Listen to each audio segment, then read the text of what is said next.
Welcome to new TV Telugu. Liquor కేసులో arrest అయిన MLC కవిత Tihar jail నుంచి బెయిల్ పై విడుదలయ్యారు. దీంతో గులాబీ శ్రేణులు సంబరాలు జరుపుకుంటున్నారు. ఆమె ఎప్పుడెప్పుడు హైదరాబాద్ చేరుకుంటారా అని వెయిట్ చేస్తున్నారు. 5.5 నెలల జైలు జీవితం తర్వాత ఈ రోజు హైదరాబాద్ కు రాబోతున్న ఎమ్మెల్సీ కవిత ఇవాళ ఢిల్లీలోని రౌస్ అవెన్యూ కోర్టులో విచారణకు హాజరు కానున్నారు. కోర్ట్ హియరింగ్స్ ముగియగానే హైదరాబాద్ కు బయలుదేరనున్నారు. కవితతో పాటు కేటీఆర్, హరీష్ రావు సాయంత్రం 5 గంటలకు హైదరాబాద్ కు రానున్నారు. కాగా కవిత హైదరాబాద్ కు రాగానే ఘన స్వాగతం పలికేందుకు బీఆర్ఎస్ శ్రేణులు భారీగా ఏర్పాట్లు చేస్తున్నారు. గులాబీ శ్రేణులు ర్యాలీ కూడా నిర్వహించనున్నారు.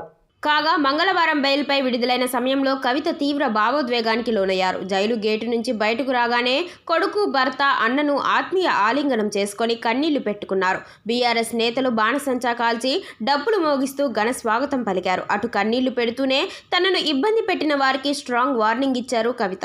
తాను కేసీఆర్ బిడ్డనని, తప్పు చేసే ప్రసక్తే లేదన్నారు.